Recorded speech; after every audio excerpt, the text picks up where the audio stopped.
Hello everyone, সবর কিতা অবস্থা? সবাই ভালো থাকলেও বিশেষ করে আমরা রাজনগর মৌলভীবাজারের মানুষ খুব বেশি অসহায়ত্বর মাঝে পড়ছে, বিশেষ করে বন্যার লাগি। আপনারা দেখতে পাররা আমি আছি রাজনগর সরকারি কলেজের সম্মুখে। এখানেও গলা পর্যন্ত পানি, মানুষ বুড়ে চলাচল কররা।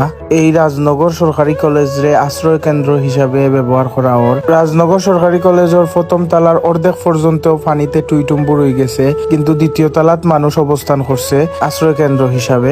তো গাইজ আপনারা দেখতে পাররা ফায়ার ফাইটারের যে অফিসটা। আমি আছি ময়নার দোকানের একটু সামনে যে একটা ব্রিজ আছে, ওই ব্রিজের উপরে। এই ব্রিজটা খুব বেশি ঝুঁকিপূর্ণ অবস্থায় আছে, যে কোনো সময় ভাঙ্গি যেতে পারে, তাই এখানে যান চলাচল বন্ধ রাখা হয়েছে। আমরা এলাকার অনেক স্বেচ্ছাসেবী সংগঠনের বাইরেরা অনেক বেশি হেল্প করে, তারা খুব বেশি কষ্ট করে সাধারণ জনগণের উদ্ধার করার ক্ষেত্রে, এবং কি রাস্তাঘাটও তারা যান চলাচলে নিয়ন্ত্রণ করে। তারা মানুষ